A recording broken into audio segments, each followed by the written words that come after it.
Security came in the middle of the night. They were like, look, we've got intelligence that there's £21,000 hit on your head. It was all about the ideology. And, you know, you can question ideology. We have freedom of speech. We have freedom to insult. We have freedom to criticise. You know, this is my freedom, my God-given right. And now you're saying to me, I can't use that. So which one is it? I noticed, especially with my involvement in the English Defence League, the amount of people of different minorities did come into the English Defence League. You started having like a Sikh division turn up, and then you had Hindus turn up, and I think there was some Chinese lads that turned up. When I get there, I know that they're going to ask me, you need any help? The minute they do that, bam, I latch on like a pit bull. Now I've got them where I want them, you know. I'm racist. I'm homophobic. Yeah. I wet the bed. Yeah. And I'll kill anyone who puts themselves. I go with my life. Someone's going to cut that bit, isn't they? I'm racist. I'm homophobic. It's going to be cut. Yeah, the role that we did play was absolutely important. It was a spark that lit the fire that went worldwide. There were divisional leagues all over the world that grew from. It went from people whispering about Islam to screaming about it. When I went on the run, the judge had put in an order to live cell site me. Not to cell site me, to live cell site me. Now the technology for live cell siting, and then it was quite, you know, it was out there, it's how they catch terrorists. You know what I mean? That through a number from a phone, they can track him via satellite or however they do it and pinpoint you down to GPS location. And the Madsen came to Mohammed. I said, well, the Madsen's on the way, but on it are the members of the EDL. And then, oi, boom, mic drop. Information covered up, censorship, corruption. The mainstream media have proven itself to be untrustworthy. I'm here to give a platform for debate, for truth, for open discussion. I'm introducing you to my podcast, Silenced with Tommy Robinson.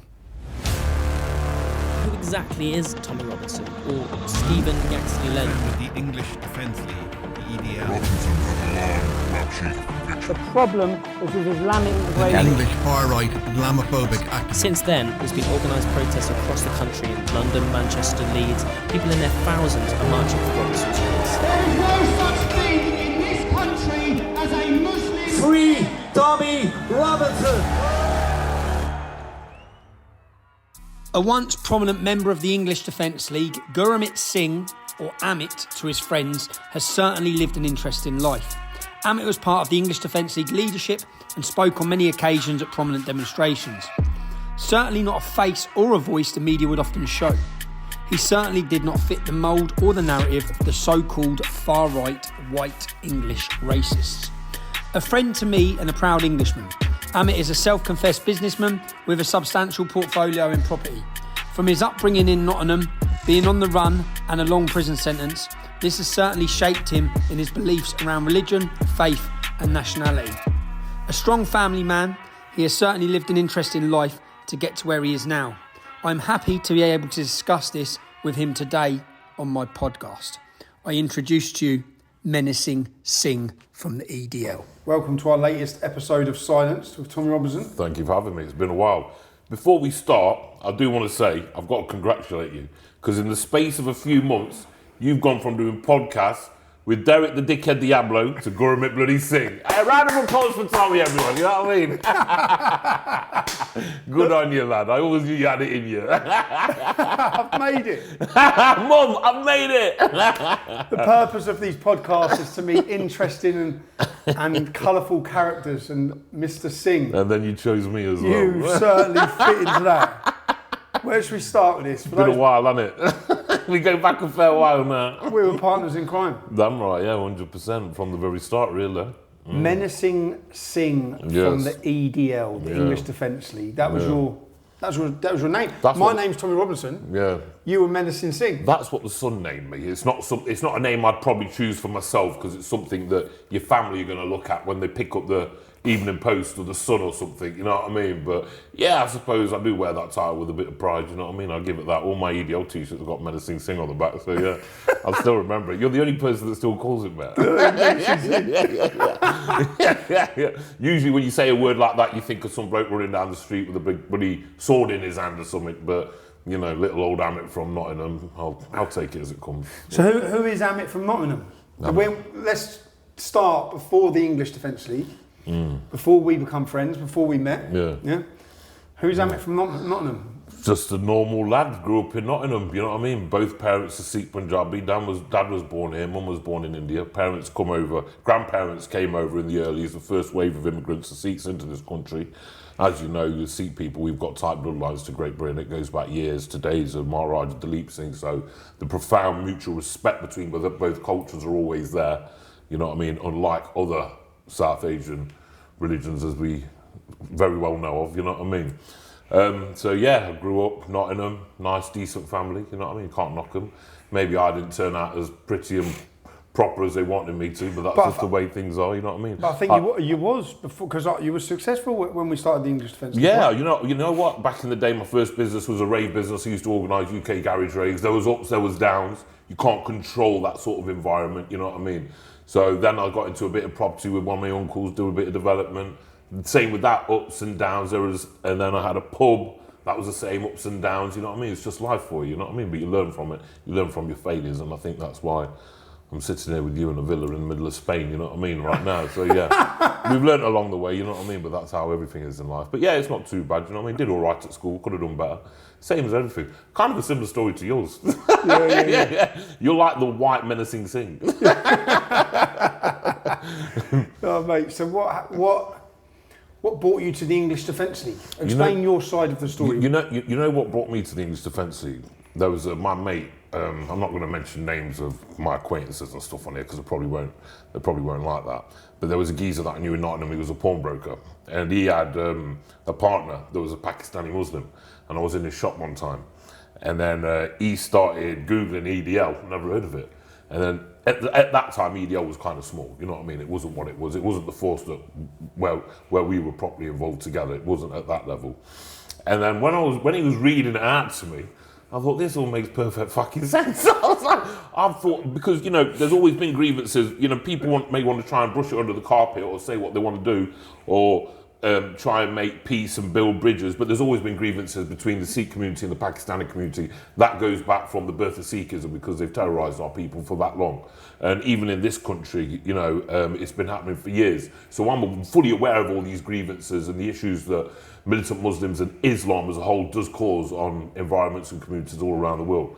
So what he was reading out on that website, on the website that you guys had made at the time, made perfect sense to me.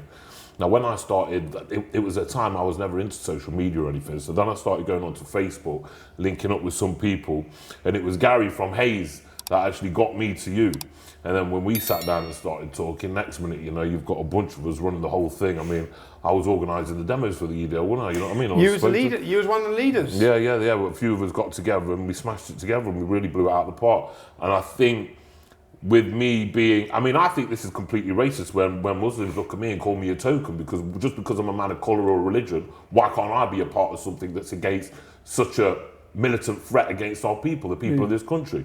So I think I brought a different idea to it, you know what I mean? You brought an important idea at the very start. I stirred a lot of pots with my presence, I know that. 100%. Which was needed. Yeah, 100%. Within the organisation itself, yeah? Yeah, 100%. I pissed off a lot of people that we were against just the fact that I was being there, because it completely blew their argument of racism and nobody supports you apart. I was one of the few people to stand up at the first of a man of colour, of a different religion, to what you typically see at the English Defence League demonstration, and completely blow their ideology out of the window that we're all racist and we're all just white skinheads. You know what I mean? I'm a Sikh man from Nottingham. I'm bold because I'm follically challenged. I don't choose to shave it, but you know. And then others started coming through. You know, others started coming through. Well, in fact, we had a great relationship with Sikhs in the UK. 100%, yeah. Which I'd say stemmed from your involvement. 100%. You, like all sort of cultures, you're always going to have that left-wing minority. I mean, there was that group from London that, you know, they're turning up with placards with my name on and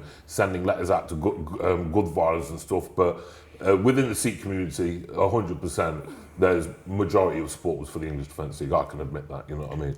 Maybe not in public, because you know when it comes to supporting these sort of organisations, people lose their job, they get vilified for it, but there'd always be a little wink and a handshake and crack on, lads, you know what I mean? What do you think of the importance of the job that not just you done, but we done in educating many uneducated British populations across our country who don't understand the difference between Sikhs and Muslims. 100%. I mean, what I noticed throughout the country, and I've always known this, whenever I'm in the West Midlands, Birmingham, Black Country, they can kind of pick you out straight away. You know what I mean? That's a Sikh, Same that's as a Luton. Muslim. Yeah, 100%. Luton, I see it a lot. Many other places, they always ask you the question, are you a Sikh or are you a Muslim? I can tell a man from a mile away, you know what I mean?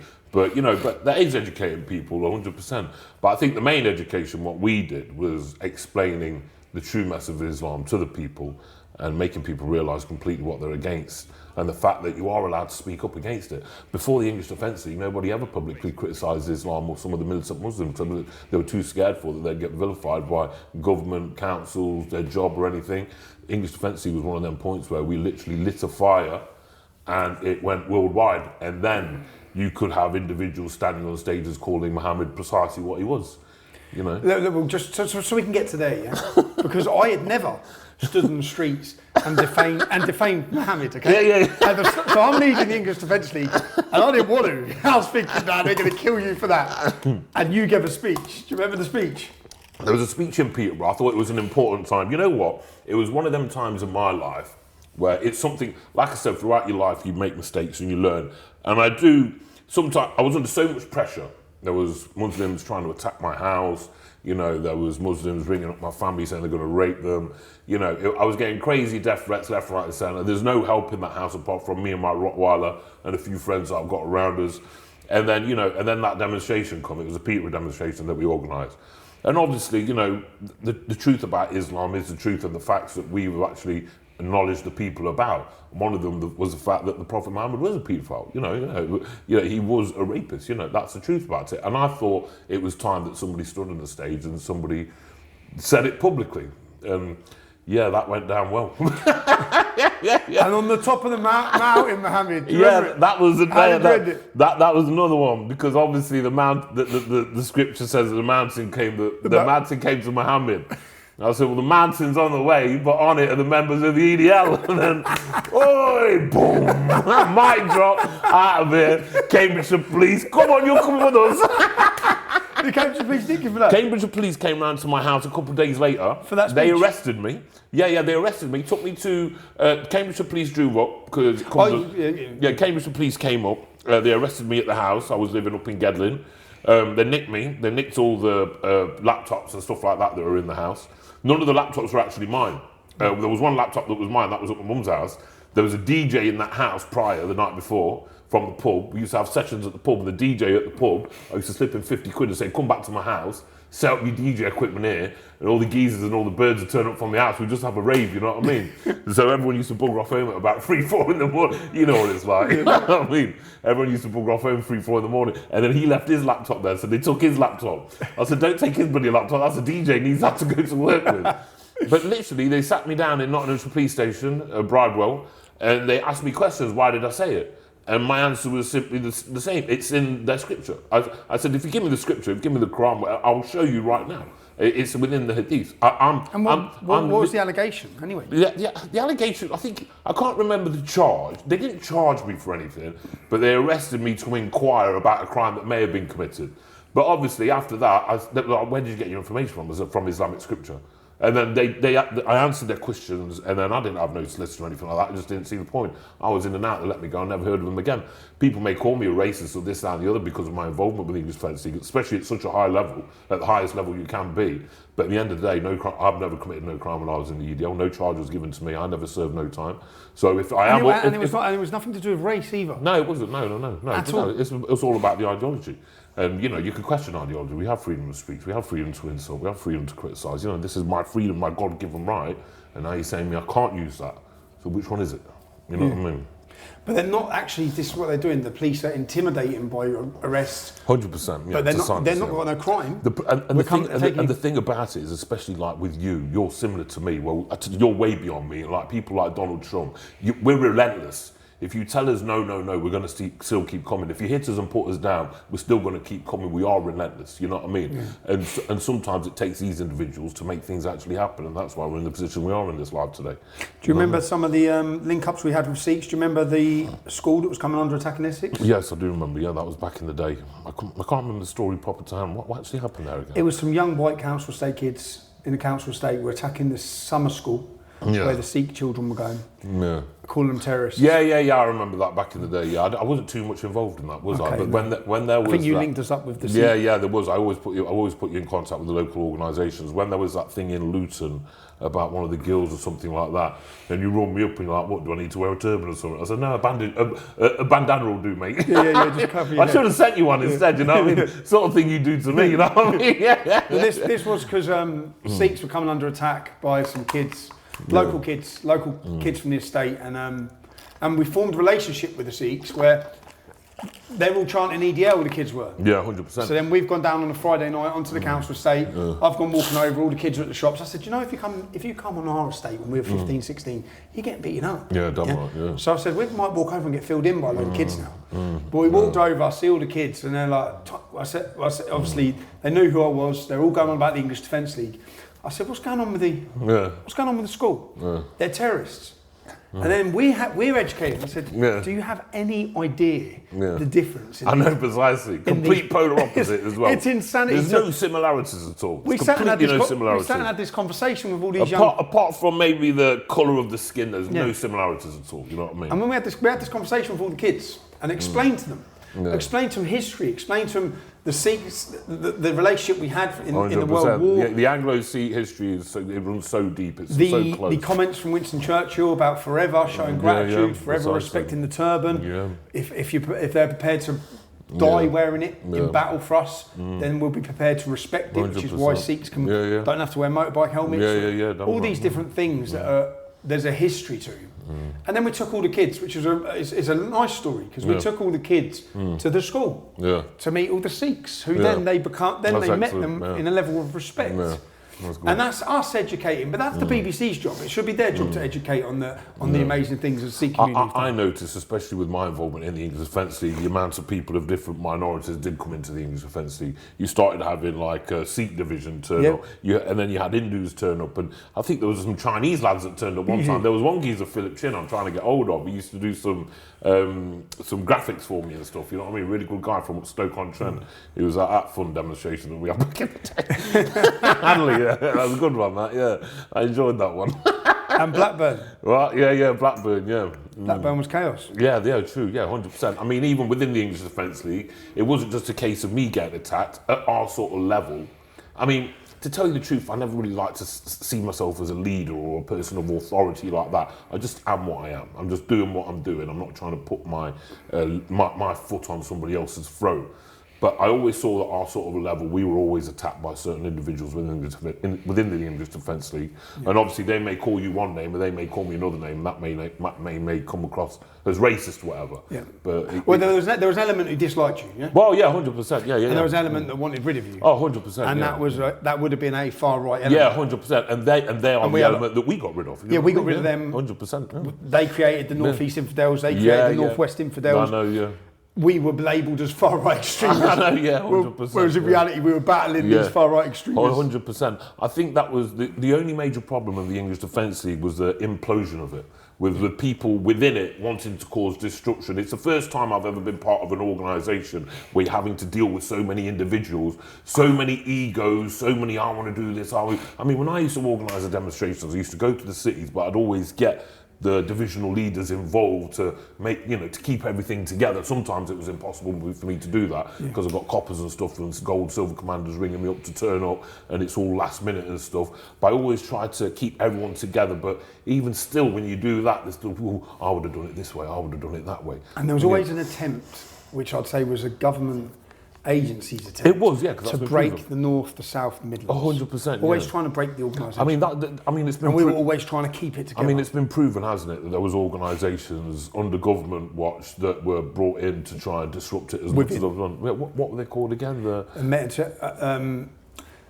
No, I'm about Met Intelligence Bureau. There was the secret demonstrations. That's it. That's the These one. These organisations who were infiltrating. Yeah. We found out. I found a couple of them. Yeah. I went to their houses. They'd infiltrated our organisation. Yeah, 100%. Yeah. But you, Amit, we played a pivotal role. You were well known. Yeah. You've done I think a fabulous job. It still comes up today. I mean, my God, I've not been involved in anything like that. Things changed for me. When the EDL was kind of dying down, I had to leave. There was things going on in my own personal life, business-wise, I needed to put my hand to. And I think it was only about a year or 6 months later or something, you ended it anyway. And obviously the next part of my life was the whole jail sentence, but we can go into that when you're ready. But yeah, the role that we did play was absolutely important. It was a spark that lit a fire that went worldwide. There were divisional leagues all over the world that grew from it went from people whispering about Islam to screaming about it. I mean, I even saw the change within politics. You know what I mean? I even saw politicians at question time even discussing the issue, bringing it to the forefront. It was people like us that brought the message of the grooming gang scandal to the mainstream. You know, we told people about it. Court cases that went back to the 90s, noughties. Then these individuals start getting arrested. Then they start going to prison. And it took our voices, it took our demonstrating to get that done. And you know what? If we can look back on it and say that we've had our hand in that sort of exposing these sort of crimes and helping to save future children of this country, I think we can be very proud of ourselves, don't you, my man? I totally agree. 100%, yeah. Talk to me about the Sikh, because when we first become the Sikhs community, talk to me about their history with the grooming. Okay, so what basically happened, I mean, I do have family members that were around at that time and that were involved in certain organisations, because there's a correlation between the grooming of the English girls in this country and the grooming of the Sikh girls. Back in the day, Pakistani Muslims, like what they did in India, they went out to groom Sikh girls. It was like a badge of honour they could wear on themselves. They do it via manipulation, alcohol, drugs, by force, whatever. Because it was very hard for these young girls to turn around to their parents and admit what had happened to them as well, because of the sheer shame and the embarrassment of within the community. I mean, there's girls that are victims of grooming. We know people like Menacing Singh from Sikh Awareness Society. He's going to be at my wedding. You know, he helps a lot of these victims. Some of them have had to move country. Families have moved country because of the shame of it. And really, the and Menacing Singh, Sikh Awareness Society, don't just help Sikh girls. No, they help everybody. They help girls from all sort of races and all sort of backgrounds. Yeah. But what basically happened in this country, there was a grooming scandal against the Sikh girls, and it was the same situation as what happened with the white girls, where the police wouldn't actually go out of their way to arrest these people for the sake of, civil coercion, whatever. You know what I mean? They didn't want to look like they were racist, because it was predominantly Pakistani men that were grooming these girls. So what happened is the Sikhs took it in their own hands and started an organisation called Sher Punjab, which means Lions of Punjab. SP. SP, yeah. And they went out and they dealt with it as Sikhs are being told to deal with it, and they dealt with it violently. And it worked, because it stopped our girls being groomed and raped by Pakistani Muslims, because they were in so much fear of the repercussions that would happen to them. So this was a national organisation that was set up with volunteers from temples across the UK? It was set up by individuals from various Gurdwaras that liaise, because all Gurdwaras, there's a network of it. It's like a spider effect. This man will know this man. We keep very close-knit community. And it was set up by some strong, incredible individuals that didn't mind going to jail. Some people are still in jail for it, didn't mind dying for it, to protect their women, because that's, as men, in my eyes, that is the utmost, foremost important job of a man to do, to protect the women in your life. Children, wife, grandmother, mother, that's our first responsibility, to take care of your family. And they were willing to do what they had to do, and whatever they did, I'm completely proud of what they did. You know what I mean? I have no qualms against that. And then, so at that point, I think that was more like the early 80s, late 80s, early 90s, but then we saw... Which was mainly around the Birmingham area, It was all over. It was locked down south as well, okay. You know what I mean? Down London, Birmingham area. The areas where you have a high population of Pakistani people. Yep. It's going to be in them areas. And then later on in life, what you've seen, just by looking back at the court cases and the documents that we had available to us, when you've got gangs in Rotherham or something, their crimes, when they were being arrested and reported, were in the early 90s, when this had ended from the Sikh girls. So what these Pakistani lads have done is they've gone from, these Pakistani Muslim lads, they've gone from Sikh girls, they've gotten a load of shit, they've feared it, they've been scared of it, and they've gone to the white girls, because they've needed to fill that hedonistic, paedophilic urge that they have. And so they've shifted variants. So they've gone from there to there. And for the easy targets. And with the easy targets, unfortunately, in the English community in this country at that time, there wasn't such organisations as the EDL to protect these girls, and people weren't willing to stand up for. Maybe people did try, and maybe they were injured, and they tried to get something done. There was no national organisation. There wasn't nothing organised on a national basis to stop it or to educate about it. Yeah, 100%. Because Sikhs around their temples have I've been to these educational seminars where they invite all the daughters and all the sisters, all the mothers, and they educate them. Yeah. And groups like Sikh Awareness do this. Yeah, 100%. And they educate them on what's happening in the towns. I was just about to mention it. I mean, recently, me and my cousin uncle, he's got 2 young boys, both in school. And Menacing Singh was coming to Nottingham, so it was only a couple of months ago. And we sat there. It was the first time I've actually been to a Menacing Singh speech, but it was absolutely brilliant, incredible, moving, very eye-opening. I kind of knew it all anyway, because I've been involved in this before, but, he brings it across properly. And he doesn't just do it in Sikh Gurdwaras, he does it in other religious institutes as well, or the schools and stuff like that I've had him. And there was a part of it where I kind of get why these issues are still continuing. It may be in the Sikh community, maybe in the English community, whatever community. There was an individual that put his hands up, and there was a Sikh guy who sat right in front of me. He put his hands up. He goes, "You've got to put some blame on the girls as well." I think that's the problem. I mean, they're not willing to. More things talking about a group of fully grown men driving around in cars, abusing, raping, manipulating, feeding drugs to children. But you don't want to talk about a group of men. You want to talk about the young 10-year-old girl. And my idea behind that, my thought process behind that is he's either sympathetic towards the crime, he's probably doing it himself, or he literally is just that bloody stupid, he just hasn't got a clue what's going on in life. He's viewing the children the way the police viewed the children. As criminals. As willing participants who are accepting and taking drugs. It's on them. Now, which is how the council and our government, the Home Office, our politicians, when you look at these, media. when you look at crimes against children, if they come from a sort of better area, I mean, if these kids came from Chelsea or Mayfair, there'd be fucking uproar. You know what I mean? That the House of Commons would be brought to a standstill. But because they come from these deprived areas, because they come from these deprived backgrounds, and this is the issue with our leaders in this country. They don't care about the working class anymore. They don't care about the people at the bottom. They don't respect them as much as they do with the people at the top. And that's one thing me and you have always had in common. I will look at a man at the top, but I can look at a man at the so-called bottom, but they're still the same to me. There's no difference. I don't view them in any way. It's all different. What's your you spoke about the incident in Luton. There was an incident in Luton where there was a Sikh girl was anally raped. Yeah, she was raped, and then the Sikhs protested outside the Gurdwara. I couldn't make it down at the time, but then you and Kev went, Yeah, the police refused, and I've never ever...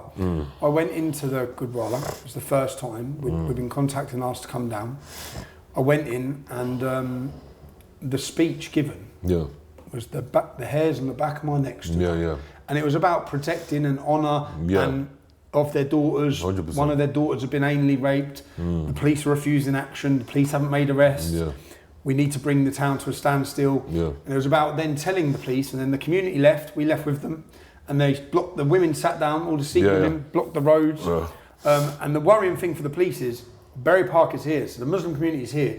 This is all happening here. Literally, if you walk 10 minutes five minutes that way, you're in Berry Park, the Muslim community, and the police are terrified of that.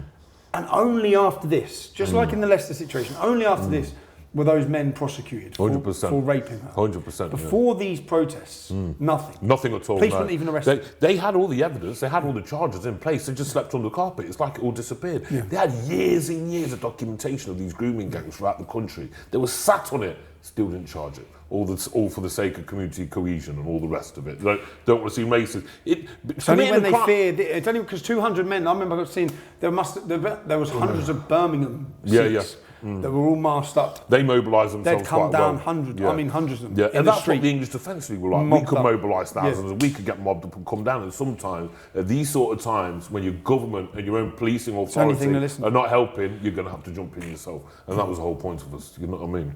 100%. I still look at people twice who weren't a part of the EDL. You know, who weren't with me on the front line, who weren't there. You know, so I was like, did you ever go to an EDL demo? No, I read about it online. You really support it. I still think twice about them. People are like, why didn't you go? Why weren't you there? Why weren't you banging on the door? Why was it us boys? Where were you? But you know, not everyone was as... I'm the same, bro. Yeah. I still feel disappointed. Yeah, 100%. I do. Especially in Luton. I look at Luton and think, nah. We tried, man. Yeah, I know. We really we put went our for it. fucking heads on the line. We put our heads on the line, and we made it affected everything. We made a national movement that affected government, that had the world's eyes. Yeah. And you wouldn't even come out on the street with us. Yeah, 100%. Yeah. I still feel like that. Bad, isn't it? I'm bitter as well. Yeah, it's really bad. It upsets me sometimes, especially when it's my own close I'm friends. glad it's not just you. And so, you know, they're always pat your back. Yeah, good on you, lad. Crack on. I'm like, but where the fuck are you? You know what I mean? I was like, really, you know, until it's their daughters, they won't know. You see, here's the thing. We stood up for individuals' daughters we've never met or known in our lives. And we put our heads on the line for them. But until it's their daughters, they won't stand up. This is the problem. You know what I mean? You'll protect your own, but you won't protect anybody else's. So when it comes to your problems, how do you expect any help from anybody else? Yeah. You give and you get in this life. You know what I mean? Wherever you give out, you'll get back. Whilst we had chaos, whilst there was a lot of destruction and a lot of trouble, we had a good time. We had the best time ever. It's times we'll never get back, my brother. You know what I mean? And we still continue to have a good time now. The English Defence League. I can't wait for you to start having court cases again, so we can keep going out to posh steaks in London. You know what I mean? We have. I've been for a posh steak in London for God knows how long. You know what I mean? So hurry up and get arrested again for something. You know what I mean? I'm waiting. Bro. we have this relationship and agreement that whenever I'm in court, Amit comes to court with me. That's the deal. Yeah. And then we choose a restaurant each time, and the other person has to pay. Yeah. So we're always trying to find the most expensive steakhouse in London. 100%, yeah. What was the last one you done? Scots. Scots. I've been down there. I've done it for Scots. Yeah. I'm sitting in there. Lobster, the old lot. Before quarter of that. Yeah, I've been there numerous times as well, you know what I mean? But yeah, it's a good crack. That's the deal. If I'm in court, it's Amit's treat. He's in court, it's my treat. The problem is I'm in court all the time. Yeah. Skins, man. No wonder I'm so really skin. Yeah.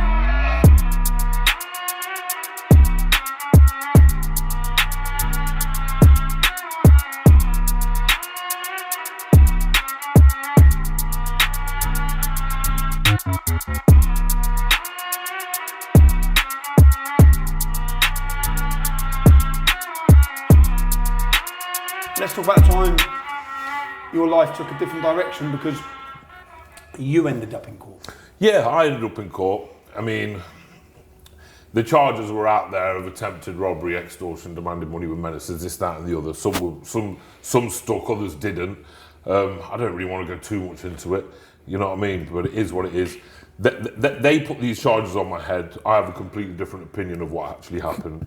And, you know, that's where mine and the police's morals may change quite a lot. But yeah, I ended up in court and I ended up receiving a sentence of just over 9 years. 9 years in prison? Yeah, 9 years, yeah. And this was just after the English Defence League? Yeah. I left the English Defence League, you ended the English Defence League. I think you went to prison at the same sort of time as me. Yeah, I did, Yeah, because you were down in Wayland and I landed in Ranby. I think there was something going on with Kev as well. Yeah. So it's funny that we all just ended up in jail. You know what I mean? Yeah. So that was crazy. But yeah, so I received that sentence and yeah, no, it was a hefty sentence. I mean, I've done little bit of bird back in the day, a few weeks here, a couple of months there, a bit of tagging and stuff. You know, just growing up, just being a little idiot on the street like we all are sometimes. And apart from that, but yeah, that was a hefty sentence, yeah. And what was that? Because I know what prison was like for me. So what was prison like for you? Same as you. The same as you. Because people could check who you were? The fact is like the English, I mean, you know what? It was only the other week that we were in an island. And remember when we went to Ireland? When we went to Republic of Ireland. And then me and Daniel Roscoe went to go and infiltrate that demonstration. We wanted to go and have a chat with some of the left-wing organisers there about what they were doing in Ireland in support of all these illegal refugees and everything. I literally, Danny told you, I walked into that demonstration, I was picked out within 5 seconds. And this is 2023. The last time I was at an EDL demo was 12, 13 years ago. You know what I mean? So even after all this time, for some reason, they've still got a bit of a hard-on for me, which I get it. You were problematic for them. Yeah, 100%. Because you were Sikh, because you were brown, yeah. Because you didn't fit the stereotype that they like to put all of these people into. Yeah, what I was willing to say and going out of my way to say, and educating others about, they were gutted about it. You know what I mean? 100%. And if you're approached by a man of such good looks, I could understand. You know what I mean? You're probably going to be pissed off yourself. So that was crazy. But in prison at the time. Because obviously it's common knowledge that I didn't actually turn up to my trial. You didn't turn up to your trial, and this was let's remember rightly, yeah. You messaged me, right? Yeah. What do you Well, I can't remember now. Mate, let's go for, I'm going to London. Yeah. Book into a lovely hotel. Come down and meet me for the weekend. Yeah. Come and have a few drinks, my mate. I didn't go to my trial. The way my court case was going, there was no evidence of me to commit these crimes. There was no CCTV, there was no cell sighting, there was no fingerprints. The victims in the report had turned around and said it's not Guramit Singh. That wasn't the man that committed these crimes. The Viper proceedings, everything was against me. A few days before my trial was beginning to start, it was a Monday. On the Friday previous, one of my cousins had recently passed. It was very sudden news, so his funeral was on the Friday.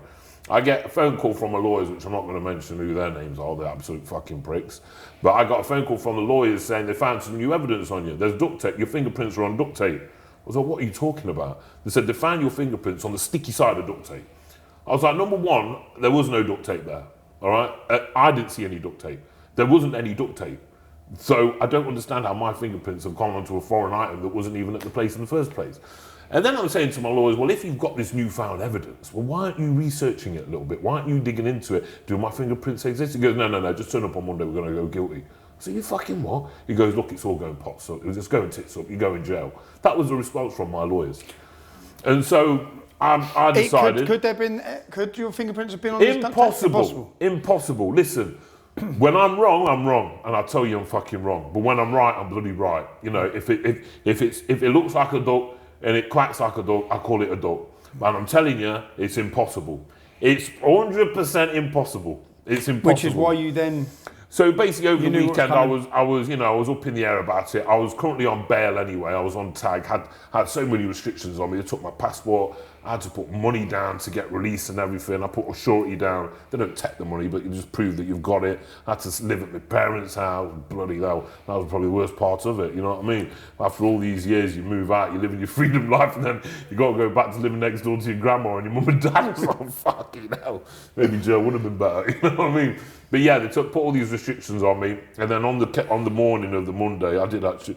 I've got to be careful what I say here because I could inflict other people in crimes that knew what I was going to do. But I didn't. No, you didn't know nothing, no. And then there was some people knew I was going on the run, and then so I thought, fuck it, I'm not going.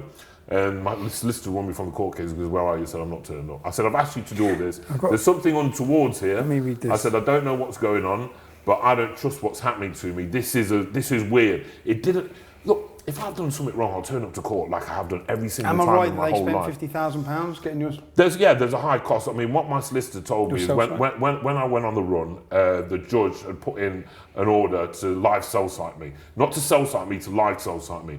Now, the technology for live cell siting, and then it was quite, it was out there. It's how they catch terrorists. You know what I mean? That through a number from a phone, they can track him via satellite or however they do it and pinpoint you down to GPS location.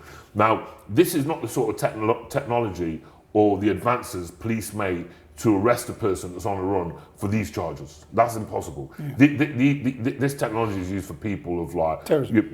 Like national threats, not little Guramit Singh from bloody Beast and Nottingham. But you were a national threat. You didn't realise that. Well, this is the thing. Everybody says threat. I was, but I don't know. I mean, I didn't see it like that. I just you spoke about Mohammed. You're a national threat. Well, there you go. The truth about Islam, you're a national threat. 100%. Yeah. I don't fit there. I don't fit within their box. So obviously, I'm a national threat. So they had to go to court to get this technology to arrest me, and they did arrest me. And then obviously there was a little bit of runaround. I think somehow my tag had ended up in the police station in Luton. I don't know how.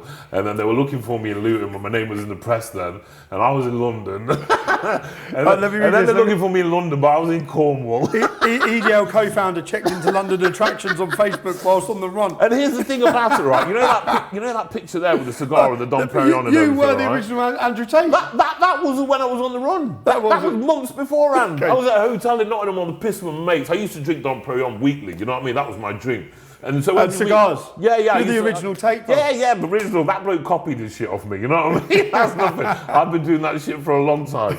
But I used to go out all the time. I'd enjoy a bottle of champagne in town with my mates and a cigar. We used to go around all the hotels in town. This is what we do.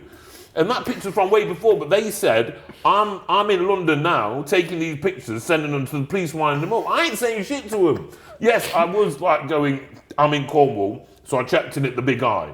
Now, if they're stupid enough to think I'm on the run and I'm going to check into a tourist location in the most surveillance bloody city capital in the whole world, then that's their fault. You know what I mean? But yeah, I did throw them off guard like that. But then I came back to Nottingham. You know, my family were getting a lot stressed. They were kicking down houses that I owned. They were kicking down my family's houses. They were kicking down my friends' houses. They were kicking the doors down there. And what actually happened was, because they had this cell sighting technology available to them, they kicked down the door of this female's house in Nottingham. All right, I was living not far from there. I rented a house to keep out of the way. So I was living in this house. Now, when they kicked her door down, they walked away. She made a phone call. That phone call was to me. So when she made that phone call, bam, because it was impossible to find out for them to find out where I was. I didn't tell nobody, not even my closest friends. She might have grasped you up, right? I reckon she grasped you up. She didn't know where I was. She didn't know where I was. No, she lived near me, but nobody knew. I rented this house through a friend of mine's names. I said, listen, do me a favour. Let me just give you 6 months rent. Get me a yard so I've got a little bit of a base where I can just keep my clothes, work out where my head's at. I was going to hand myself in. This wasn't going to last forever. Yeah. Do you feel you were stitched? Do you feel the court case was a stitch I completely feel that the court case was a stitch because of I'm not saying crimes weren't committed, but it weren't the crimes what they said. And it wasn't as serious as that. But... And your DNA was... No, they had nothing at all, but I believe it gave the government at the highest of level something to latch onto. They arrested me, they put me in Bridewell for the weekend, which is a police station in Nottingham, landed at Nottingham Crown Court. The judge that sentenced me in my absence, he was the one that wanted to see me. So he says, obviously you've got this 7.5 year sentence, but obviously I've got to serve some time for getting on my toes. So they took me back to HMP Nottingham, and then they brought me back a week later, and the judge that sentenced me in my absence, he says, okay then, Mr. Singh, you know, finally, I managed to, you know, look me in the eye, and he had a little chat with me.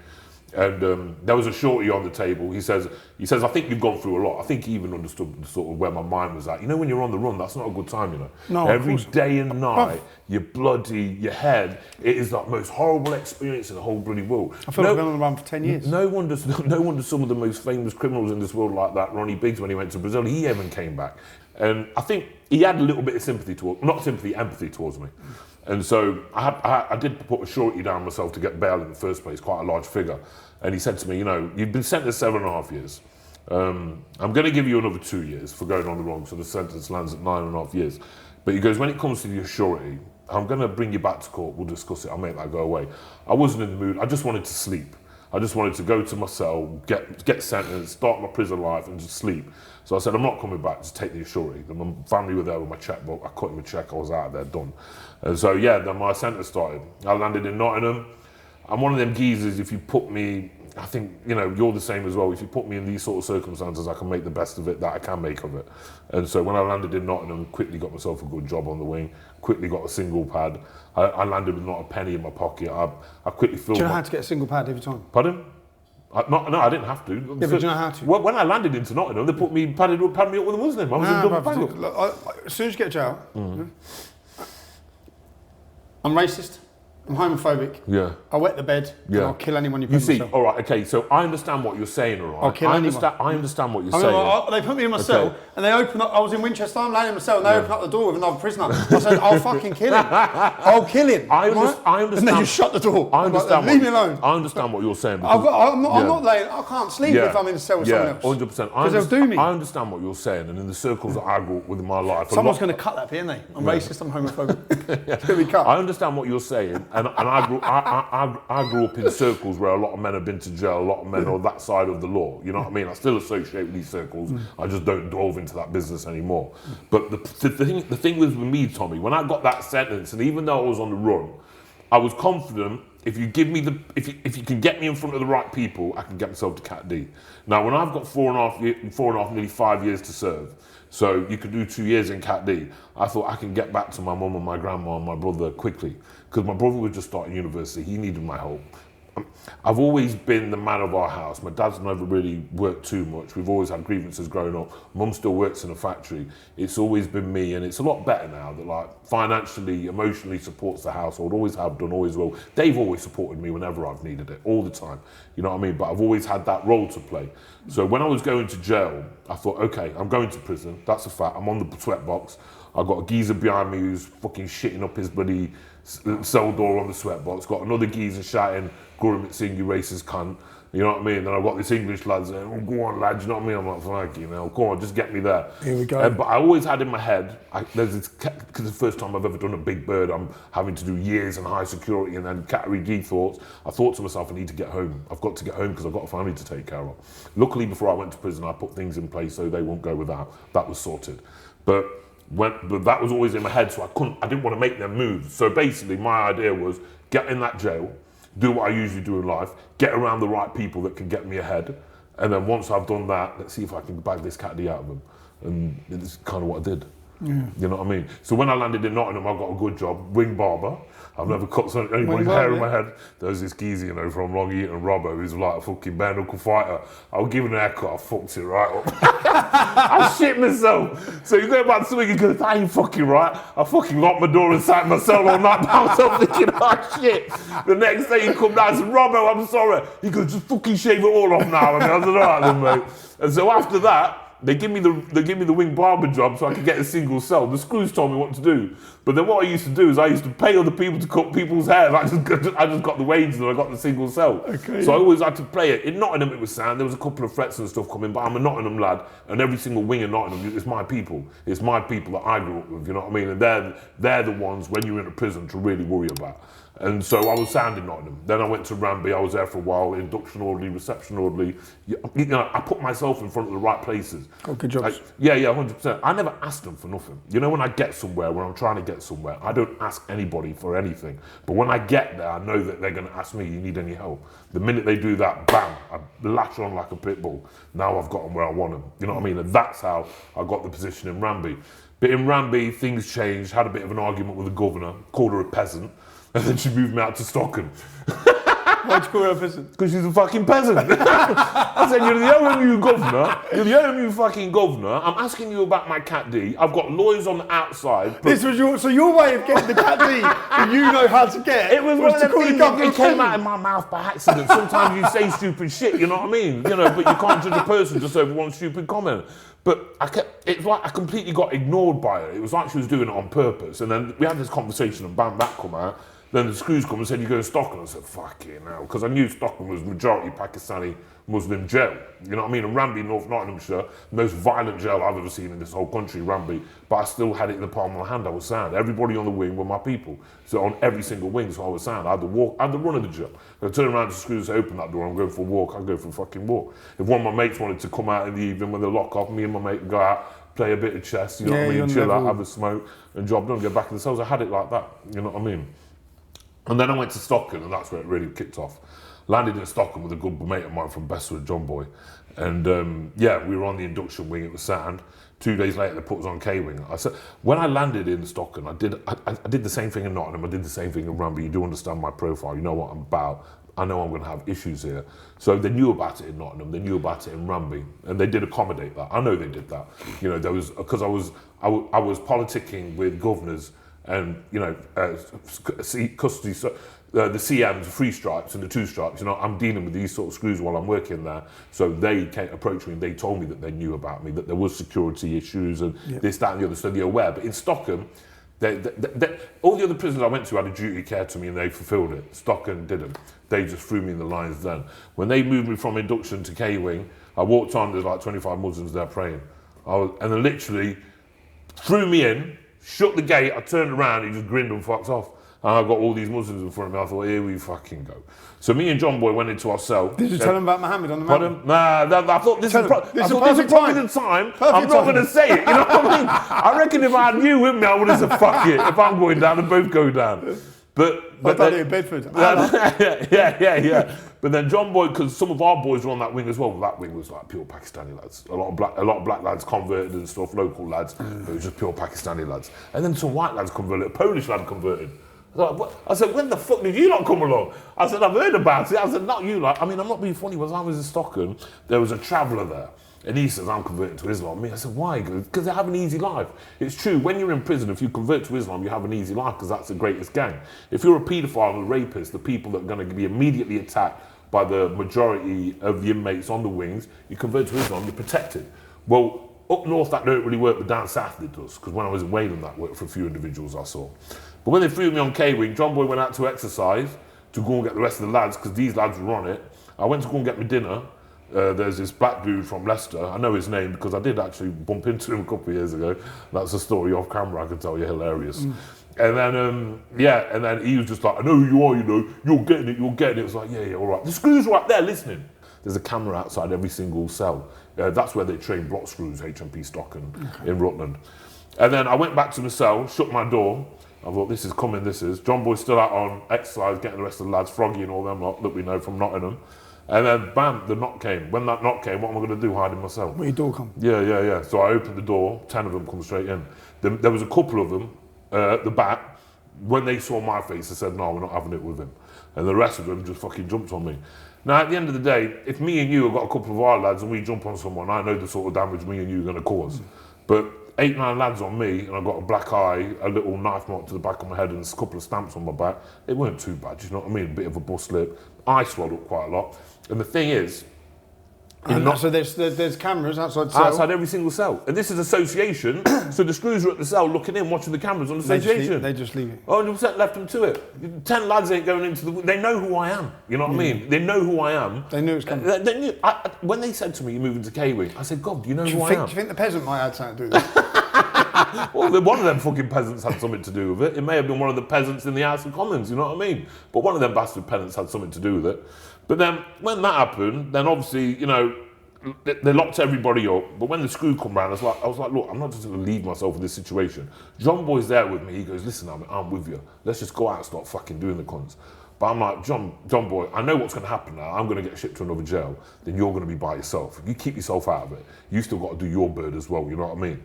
So when the screws were coming around to check everybody else after lunchtime association, make sure everyone's bound up, he saw my face, he opened the door and said, what's happening? I said, it don't matter what's happening, but you need to get me out of it. I never filed no reports, nothing like that, you know what I mean?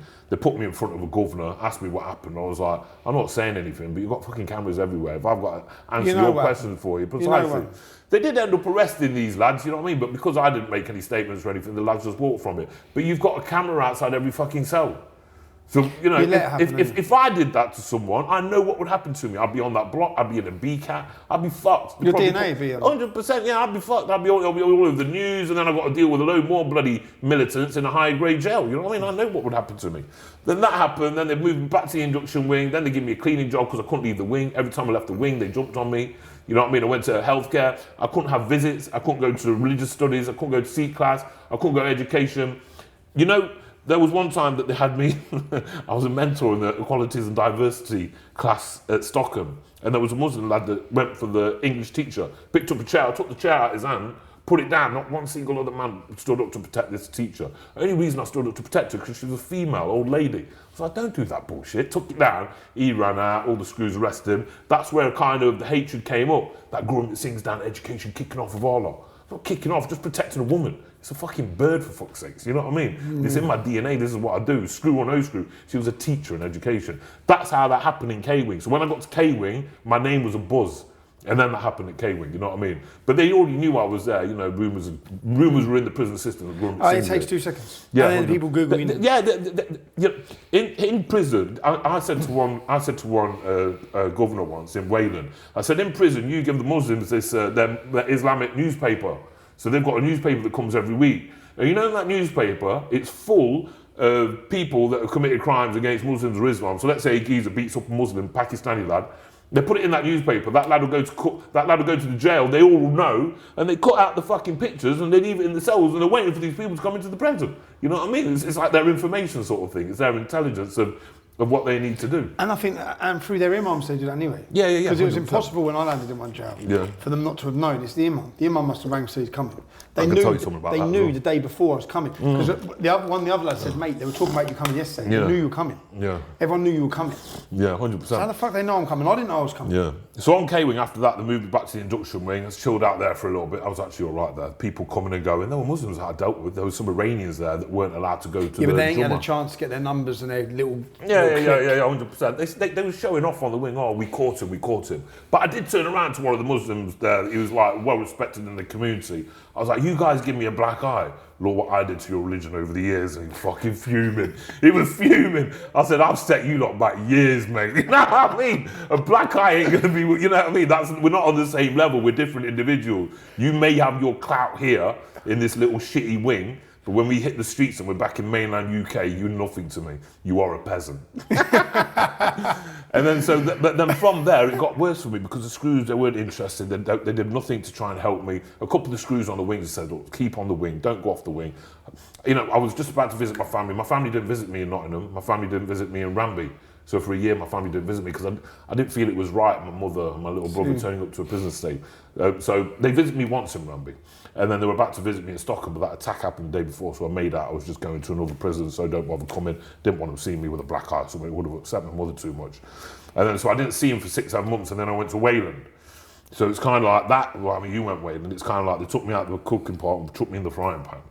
Things got worse, very worse. When I was in Wayland, same thing I usually do, link up with the right people, get there. I don't know anybody in Wayland at all. This is a North London, East London ship out, a lot of Norfolk lads, a lot of gang members. There's no one from Nottingham, I never knew anybody. A couple of lads had landed from Stockholm that got there, and that's how my name got out and about there. But when I landed in Wayland, I was on the wing doing some cleaning and stuff. A couple of weeks later, there was a Jamaican dude, an English dude from London that were in for grafting a bit of cocaine or something from Jamaica. They were doing some work in the education department. We took a shine, same sort of people. They took a light to me, got me a job there. Started working in education, but then a few days later, it all changed there. Security came at the middle of the night. They were like, look, we've got intelligence that there's £21,000 hit on your head. I was like, really? I was like, right. They said, have you noticed anything? I said, in the last few days, I've noticed things changing. People around me, people I'm seeing, instead of the happy, friendly, you can tell when there's a buzz around, you know what I mean?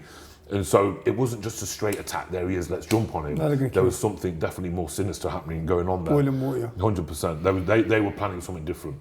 So when they found out that there was an open wing at Wayland, so basically people go there before they go to Cat D. I was locked up next to like Kenneth Noy, the Brinksmack Gold guy. There was a billionaire that I met there, Trevor, money migration. There was some serious individuals on that wing. And then you got Guramit Singh. But on that wing, it was great because it was for the well-behaved inmates, so there weren't no Muslims. You got the English lads, the Jamaican lads, the Sikh lads, it was sad, done. And we were all get on like a house on fire. We were all family. Did you get attacked in Wayland? Pardon? Did you get attacked? No, they didn't get there. They didn't get that far. So the security came in the middle of the night. They got the intelligence. I was like, look, I'm well behaved. I mean, look, I got in a couple of fights in Ranby to protect myself. I never got charged with anything because it was always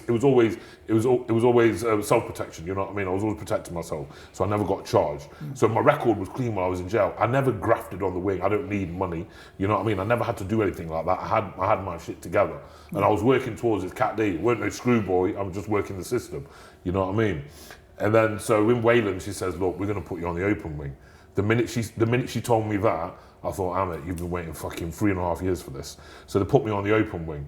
And then the governor used to come down to the wing, have chats with me, walk around with me every day. He was an important man, very important man he was. He'd been in the prison system a long time. And they used to come down to the wing, serious officers, SOs and all the rest of it. Security governors used to come down and ask my advice about Islam. You know what I mean? Were asking me about my life. What do we do in these situations? What about this? What are your thoughts? And that at Wayland that happened. That also happened in Kirk Levington at Cat D, where they brought officers in from other prisons to sit me down and have a chat with me about. It's like they wanted my help. You know what I mean?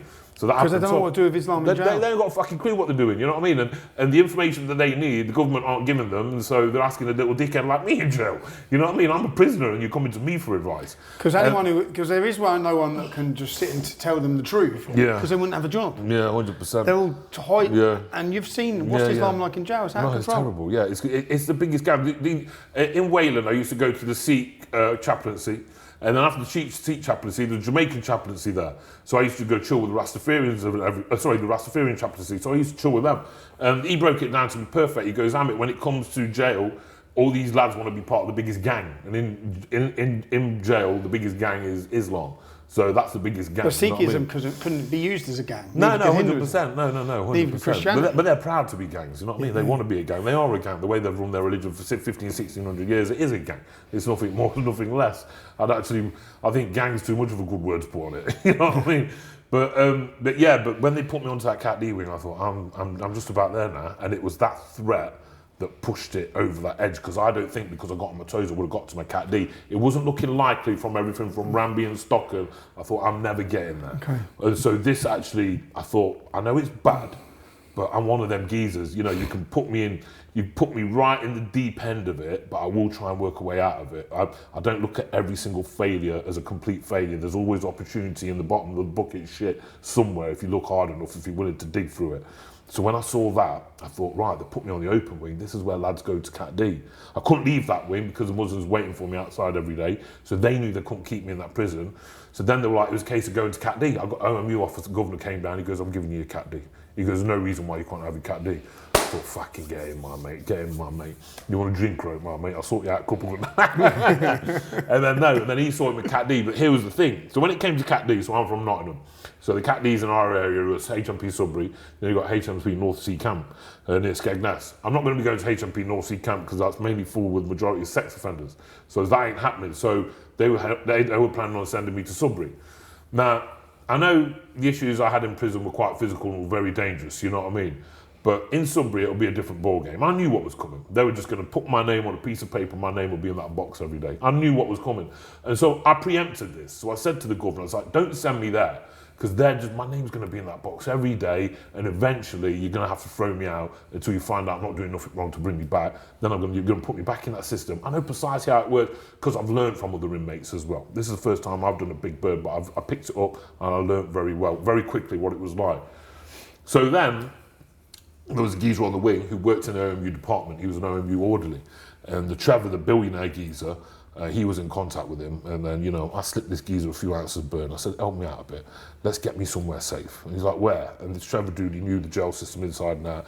So the two jails you could go, Prescoid and Wales. I said, just send me where the white lads and black lads are, no Muslims. Just send me there. You know what I mean? I'm happy there. And there was two prisons. There was two options for me that I knew I could do the rest of my sentence in pure peace and harmony and start getting home to my family ASAP. There were two prisons. One was HMP Prescoid and Wales, which had a Cat D wing, or there was HMP Kirk Levington up in the northeast. So they managed to get me to, they said, we can't send you that far because we've got to pay for the transport. I said, it's not a problem. Let me make one phone call. I'll have the money in your bank account. But they don't work like that. You know what I mean? Even though it's that easy, they didn't work like that. So there were two options for me that I thought that I was going to be safest, where I could get to a jail, I could finally start doing my bird in peace. I can get home to my family. So one was Kirk Levington in the northeast, and the other one was Prescoid in Wales. I knew because we had a library orderly on that wing, and he would print out the information of the prison dynamics, the statistics that build up the jail, how many numbers of this religion, how many numbers of that religion. And I literally sat there with a load of these boys on the wing. We went through like, that one's out the window, not a fucking chance, but these ones are good for me. I thought, this is all right. So then we had an OMU orderly, I slipped him a bit of burn, he had a conversation with, and luckily there was a lad from High Point that got his Cat D as well, and he's from Middlesbrough. So when he was driving up his van, they picked me up on the way and they took me up to Cat D. And that's when, you know, finally settled in. I worked very well there. And what was your feet? Because I've been in the system, I felt the fear, I felt worried, I know the anxiousness feeling of when I landed, you're just waiting. When I landed in Cat D, it was quite early in the morning, there was some influential officers there that knew I was coming, and they knew about my history. I cried, I'm fucking welling up now. I did cry when I got there, because I was like, finally, I'm start sorting myself out now and getting home, and they were like, don't worry lad, we'll take care of you. And I was safe, yeah, because the governor of Wayland had to have multiple conversations with prisoners throughout the country to see if they'd have me.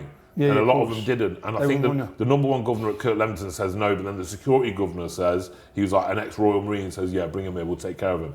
So then I got to Kirk Levington, started getting on. The governor's got this big mansion there. They approached me, Amit, can you help us out, help us clean it and stuff? I thought, same as what I usually do, you're putting me in front of the right person, that'll get me ahead. And that situation worked perfectly. I'll give you an example. Every time I got my ROTL, release on temporary licence, the day release, all the time where you go home for 4 or 5 days, probation in Nottingham didn't support it. They wouldn't have it. He's not coming home. But because I had that relationship with the governors, the governor used to ring him up and says, unless you give me evidence that he's up to something, then I'm sending him home. So it worked. And so you put yourself in front of the right people, they remember you, and they, you know. And they're probably just good people. Yeah, 100%. They were good people. And they understand the North East are the best people I've ever met in my life in this whole country. You know what I mean? As an area, But not really. That's Yarm, North Ollerton, Darlington, them sort of areas. You know what I mean? Okay. But yeah, but you can go as far as Newcastle. I love Newcastle. But yeah, but they're absolutely brilliant. And then, so when I was in there, I was quite pally with like high-ranking officers there, all the lads on the wing. When the lads on the wing were struggling, they needed help, I could go to the governors and say, you need some help. And then they'd be down on that wing straight away helping people out. So, you know, tit for tat, it worked for me. And then basically I was working for the prison. You got jobs outside the jail. I was driving people to work and back. You know, you can have your mobile there, you can have your own car there, but there comes a point where you got to get your own job. I used to say to the governors, I've never had a fucking job my whole life, you know what I mean? I've worked the odd couple of bits here, there and everywhere, but, you know, nothing straight. They're like, you've got to get a job. And then a friend of mine, Darryl French, he was working at a very famous hotel there. Now, it's a very influential family that own it, so he got me a job there. So I was housekeeping, but then the family that own it, I'm not going to start going into names and stuff because they're probably not going to want me really putting their names out there and all that on the Tommy Robinson podcast.